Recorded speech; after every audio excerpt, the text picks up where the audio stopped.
So the thing I want to speak to you about today is customer loyalty.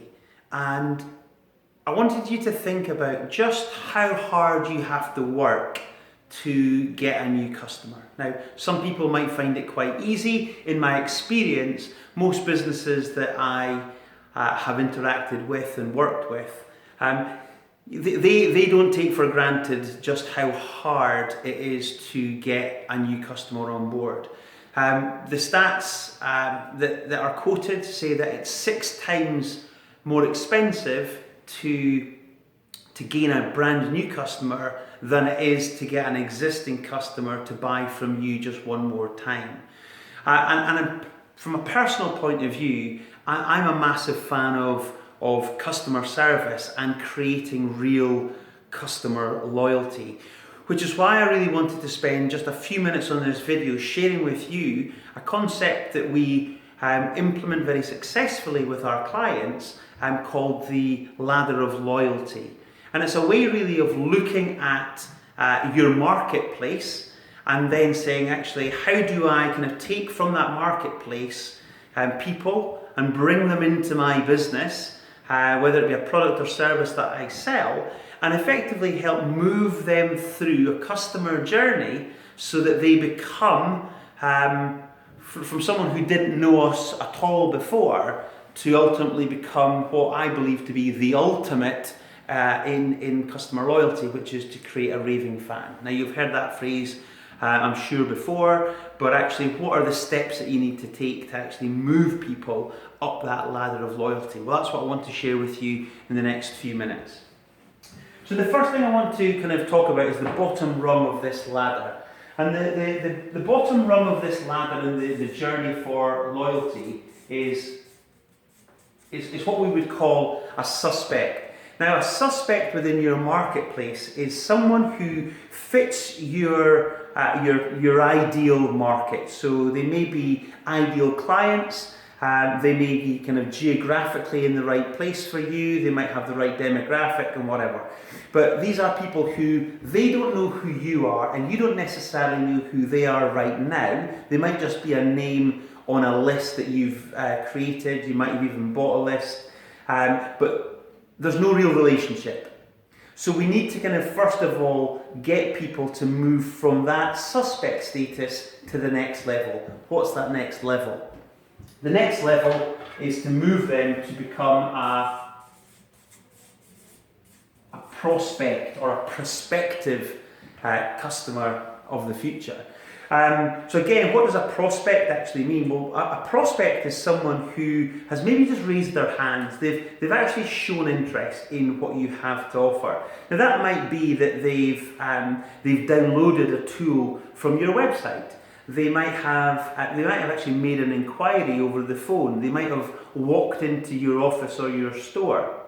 At the moment, that's all they are though. They're just a prospective customer. They haven't bought anything from you. And so we need to kind of move that relationship up to the next level whereby we help them actually make their first purchase. And at that point, we've got our prospect to become what's known as a shopper.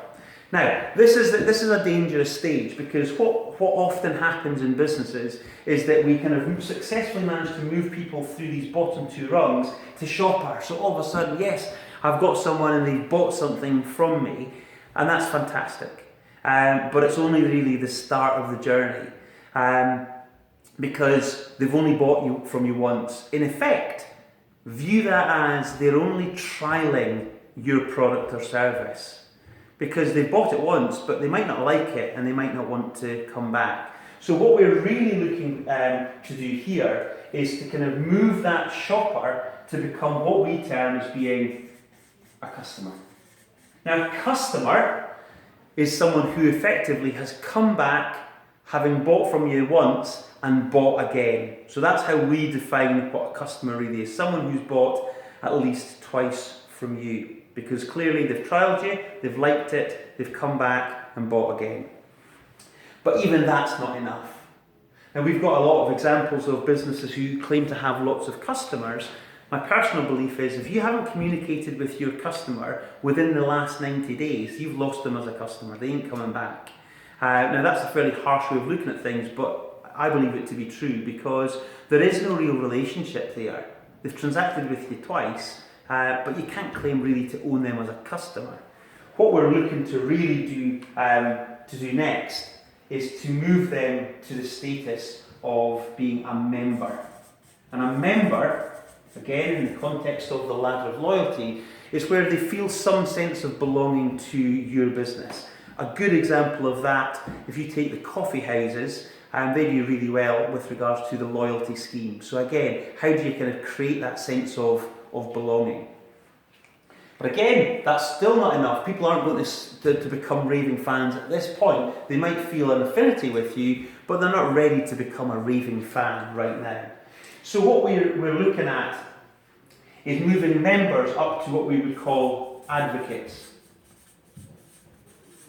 These are people who would be very happy to give you a recommendation if you asked for it. They would talk kind of well of you if people asked for their opinion. So generally speaking, they're a good supporter of your business. And again, this is because you've not just satisfied their expectations, but at times you have delighted them. You've gone over and above what was expected. So again, these guys are good to have in your business. But there's one last layer to go, and that is, how do we get people to, how do we get them to raving fan status? This is what all great businesses are built on. It's the ability to have a group of people who effectively act as your sales force. They love what you do so much they can't help themselves but go and tell their friends, their family about you so that they come back time and time again. So that's what we're trying to kind of move people through, from suspect up to raving fans. Again, we could talk for a long time about the benefits of how do we, and what happens when loyalty increases. So effectively marketing investment goes down, profitability goes up.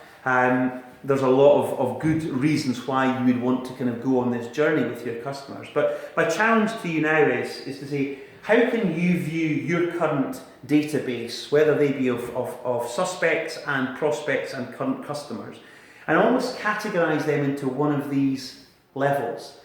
And then importantly, once you've actually determined where each person or each customer sits, what are you going to do? What strategies are you going to put in place to move people just up to the next one? Yeah, and that's, this is about incremental progress. All we're looking to do is move people up to the next one so that we can constantly and consistently over time nudge as many of our client or customer base up towards raving fan status.